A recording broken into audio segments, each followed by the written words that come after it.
Hello and नमस्ते साथीहरु, फेरि पनि तपाईहरुमा आज उपस्थित भइसकेको छु एउटा नयाँ भिडियोको साथमा। आशा छ सन्चै हुनुहुन्छ होला। म पनि यहाँ एकदमै सन्चै छु। आज चाहिँ म तपाईलाई यो भिडियो अन्तर्गत रहेर म तपाईलाई यस्तो जानकारीहरु दिनेछु कि तपाई नेपालबाट प्रोसेस गर्दै हुनुहुन्छ भने के कुरामा तपाईहरुले सावधान हुनुपर्ने हुन्छ रोमानिया आउँदाखेरि चाहिँ। अनि तपाईको एजेन्सीले अथवा मेन पावरले कस्तो कुरामा चाहिँ ठगी गरिरहेका छन्, जुन कुरा तपाईले गर्नै नपर्ने चीजहरु पनि गर्न लगाइरहेका छन्। सो त्यसमा चाहिँ तपाईहरुले बुझेर चाहिँ उहाँहरुलाई यो भिडियो हेरेर तपाईले यो चाहिँ चाहिदैन, म यो गर्दिन भन्न सक्नुहुन्छ। तपाईहरुले आफ्नो पैसा चाहिँ सेभ गर्न सक्नुहुन्छ 2025 मा। आउनु साथीहरु, ढिलो नगरिकन भिडियोलाई सुरुवात गरौँ। यो भिडियो अन्तिमसम्म हेरेर साथ दिनु होला। अनि च्यानलमा नयाँ हुनुहुन्छ भने च्यानललाई सब्स्क्राइब गरेर बेल आइकनलाई प्रेस गरिदिनु होला। आउनुस् भिडियो सुरुवात गरौँ। 2025 मा तपाईहरु रोमानिया आउँदै हुनुहुन्छ भने ठीक छ, आउनुस्। म तपाईलाई नआउनुस् भन्दिन, किनभने धेरै साथीहरुले कमेन्ट पनि गरिराख्नुहुन्छ। जो गइसके पछाडी जसले पनि भन्ने त्यही नै हो, नआउनुस् भन्ने हो भन्ने कुराहरु गर्नुहुन्छ। किनभने हामी आइसकेका छौं, हामीले यहाँ बुझिरहेका छौं, यहाँको वातावरणदेखि लिएर सबै कुराहरु हामीले बुझिसकेका छौं। सो हामीलाई चाहिँ ठीक नलागेर चाहिँ तपाईहरुलाई चाहिँ यहाँ नआउनुस्, कमाई कम हुन्छ, खर्च बढी भइरहेको छ भनेर भन्ने हो। सो धेरै साथीहरुलाई चाहिँ यसमा चाहिँ आपत्ति देखाउनु भयो, कमेन्ट गर्नु भयो। ठीक छ, म तपाईहरुलाई नआउनुस् भन्दिन, आउनुस्, मजाले आउनुस्, तर बुझेर मात्रै आउनु होला। राम्रो खालको कम्पनीमा लगाएर सकिन्छ भने डाइरेक्ट कम्पनीमा आउनु होला, सकिदैन भने आफ्नो साथीहरुलाई बुझेर। सप्लाई कम्पनीहरु पनि रोमानियामा यति राम्रो खालको कम्पनीहरु पनि छ कि तपाईहरुले बुझेर आउनु भयो भने सप्लाईमा पनि राम्रो नै हुन्छ, नराम्रो हुँदैन। सकेसम्म तपाईहरु डाइरेक्ट कम्पनीमा आउनु होला, सकिन्छ भने। कोही आफ्नो साथीभाइहरु कोही गएको छ डाइरेक्ट कम्पनी, कुन मेन पावरको थ्रुबाट प्रोसेस गरेको हो त्यो कुराहरु बुझेर आउनु होला। यदि सकिन्न भने सप्लाईमा नै आउनुहुन्छ, सप्लाई कम्पनीमा नै पठाइरहेको छ मेन पावरले भन्यो भने सप्लाई पनि राम्रो खाली सप्लाई कम्पनी पनि छ, थर्ड क्लास पनि छ। त्यही भएर बुझेर आउनु होला। अनि यस्तो कम्पनीहरु होलान्, त्यस्तो फटाहरु होलान् हैन, नहुने कुरो हुँदैन। जहाँ राम्रो हुन्छ त्यहाँ नराम्रो पनि अभियसली नै हुन्छ है। त्यही भएर बुझेर आउनु होला। अनि नेपालबाट चाहिँ हाम्रो मेन पावरले तपाईहरुलाई झुलाउने मेन रिजन के छ भने नि, प्रोसेस गर्दाखेरि तपाईको मेडिकल खर्च मेन भनेको। अब मेडिकल खर्च 11 देखि 12,000 रुपैयाँ भनिरहेको छ। म तपाईलाई यही भिडियोमा रहेर म तपाईलाई के जानकारी दिँदैछु भने तपाईलाई रोमानिया आउनको लागि चाहिँ मेडिकल चाहिँदैन। मेडिकलमा चाहिँ अन्यथा तपाईहरुले त्यो खर्च चाहिँ गर्दै नगर्नु होला। किन? उहाँ तपाईको मेन पावरले चाहिँ नि तपाईको मेडिकल जहाँ मेडिकल गर्नुहुन्छ त्यहाँ चाहिँ कमिसन छुट्याएर राखेको हुन्छ। कमिसन छुट्याएर मैले मान्छे दिन्छु अनि मलाई चाहिँ यति कमिसन दिनु होला है भनेर राखेको हुन्छ। इन्टायर युरोप भरि चाहिँ तपाईको मेडिकल चाहिँ चाहिँदैन। यति कुरा चाहिँ तपाई ढुक्काउनुस्, मैले भनेको चाहिँ विश्वास गर्नुस्, मेडिकल चाहिँदैन। त्यस्तो अब प्राणघातक रोगहरु त्यस्तो टाइपको त हुनु भएन, त्यो त अब तपाईलाई थाहा नै भइहाल्छ, आफुलाई छ त्यस्तो भने त थाहा भइहाल्छ। तर अरु चीज चाहिँ तपाईको यहाँ मेडिकलमा चाहिँ त्यति खासै चेक हुँदैन। चेक हुँदैन, हामी पनि आएको, हामीलाई चेक नै भएको छैन, कसैले चेक भएको छैन। धेरै जस्तो साथीहरुलाई मैले बुझिसके पछाडी मैले यो भिडियो बनाएको हो। यहाँ चाहिँ मेडिकल चेक हुँदैन। दोस्रो कुरा, अब तपाईको सुरुमा चाहिँ अफर लेटर आउने बेला मान्छेले पैसा माग्छ।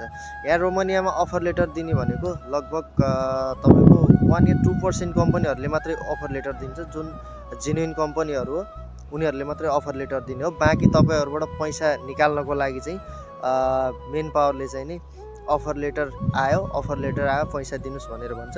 त्यो अफर लेटर चाहिँ उनीहरुले आफैले नै प्रिन्ट गरेर निकालेको हुन्छ।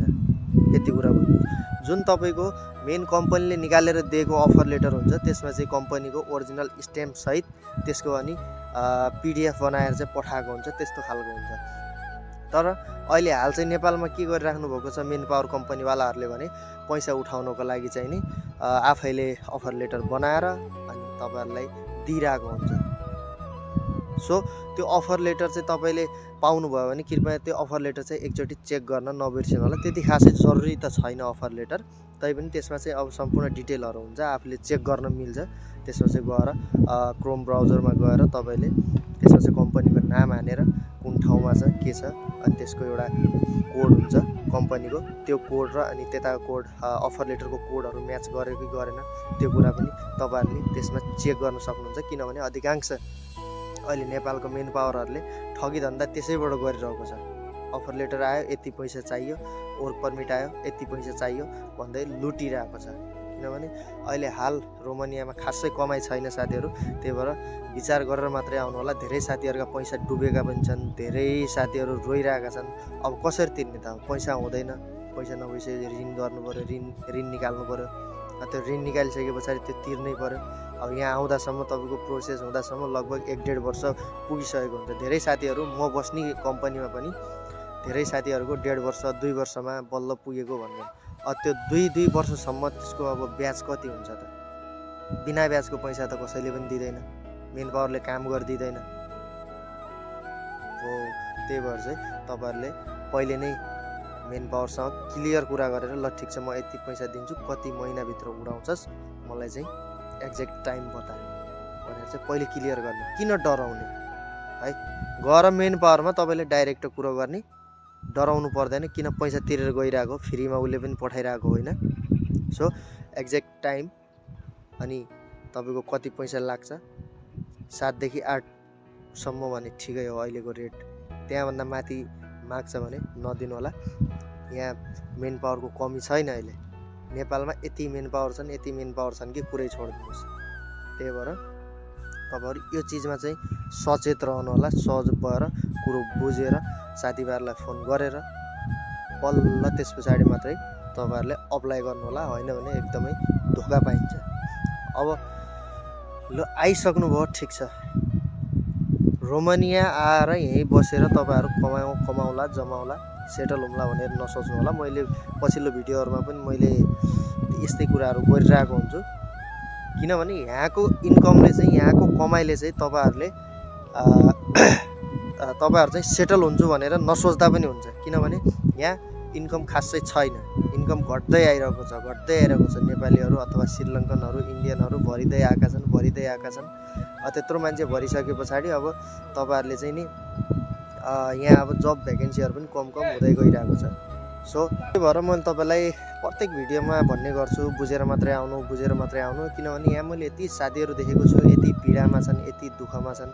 अब मैले अस्ति एउटा भिडियोमा पनि तपाईँहरूलाई भनेको थिएँ, तपाईँहरू एकदमै समस्यामा हुनुहुन्छ रोमानियामा अथवा कुनै प्रब्लममा हुनुहुन्छ, कम्पनीले इलिगल बनाइदियो, त्यस्तो बेला के गर्ने। मैले मेरो नेपाली दाजुभाइ तथा दिदीबहिनीहरू प्रब्लममा छन्, समस्यामा छन् भनेर चाहिँ रोमानियाबाट चाहिँ गिरिस चाहिँ अहिले काम खुलेको छ, कामहरू राम्रो डिमान्डहरू आएको छ, पैसा कमाउनु सक्नुहुन्छ, त्यहाँको कार्डहरू पनि अब स्टार्ट भइरहेको छ बन्न भनेर चाहिँ मैले तपाईँहरूलाई भनेको थिएँ। अनि धेरै साथीहरूले कमेन्ट गर्नुभयो मान्छे नै आफू नै दले जस्तो देखिन्छ भनेर। मैले कि मेरो नेपाली दाजुभाइ तथा दिदीबहिनीहरूलाई यहाँबाट उद्धार गर्दाखेरि म दले हुन्छु, यो कुरा चाहिँ तपाईँहरू ध्यान पुगाएर गर्नु होला। कमेन्ट गर्दा पनि केही विचार गरेर गर्नु होला। मैले मेरो लागि होइन, मैले तपाईँहरूको लागि यो भिडियो बनाएको। तपाईँहरू पर्नु भएको छैन होला, त्यही भएर तपाईँले त्यस्तो कमेन्ट गर्नुभएको छ। जो मान्छे परेको छ उसलाई थाहा हुन्छ इलिगल भएको छ, डिपोर्ट हुन लागेको छ, त्यस्तो मान्छेलाई थाहा हुन्छ कि त्यस्तोले बुझेको हुन्छ कि समस्या भन्ने कुरो के हो। तपाईँहरूले बुझ्नु भएको छैन होला, जतिखेर पर्नुहुन्छ त्यतिखेर बल्ल तपाईँहरू बुझ्नुहुन्छ। यहाँ आइसके पछाडि अब ठिक छ तपाईँहरू रोमानिया आउँछु भन्नुहुन्छ भने ओके छ। किनभने अहिले सेन्जेन कन्ट्रीमध्ये युरोपको सबैभन्दा कम पैसा लागत, अलिक कमै भनौँ, सबैभन्दा त नभनौँ, यहाँभन्दा नि कम लाग्ने कन्ट्रीहरू पनि छन् होइन, तर अलिक कम लाग्ने अनि भिजा सहजै पाउने कन्ट्री भनेको रोमानिया हो। यहाँ आइसके पछाडि चाहिँ पछि गएर तपाईँको म कन्ट्री चेन्ज गर्छु, अर्को राम्रो कन्ट्रीमा जान्छु भन्न चाहनुहुन्छ भने चाहिँ तपाईँहरू यहाँ आउनु सक्नुहुन्छ। यहाँबाट चाहिँ पोल्यान्ड अथवा जहाँ पनि तपाईँहरूको साथीभाइहरू हुनुहुन्छ, जहाँ डकुमेन्टेसनको कामहरू हुन्छ, त्यहाँ चाहिँ तपाईँहरू गएर सेटल हुन्छु पछि भन्ने कन्सेप्ट बनाएर आउनुहुन्छ भने ठिक छ, हजुरलाई वेलकम छ है। नत्र तपाईँ यहीँ बसेर चाहिँ म केही गर्छु 2-4 वर्ष बस्छु भनेर आउनुहुन्छ भने चाहिँ यहाँ चाहिँ सम्भव छैन। यति कुरो चाहिँ तपाईँहरूले लेखेर राख्नु होला। किनभने यहाँ त्यति साह्रो इन्कम छैन, त्यही भएर अलिकति गाह्रो नै छ है त। यति कुरा चाहिँ तपाईँको माइन्डसेटमा चाहिँ राख्नु होला। हस् त साथीहरू, आजको लागि यति नै। भोलि म अर्को भिडियो लिएर उपस्थित हुने नै छु तपाईँहरूमा। आजको लागि चाहिँ म छुट्टिन्छु। च्यानलमा नयाँ हुनुहुन्छ भने च्यानललाई सब्सक्राइब गरेर बेल आइकनलाई प्रेस गरिदिनु होला। Don't forget to subscribe by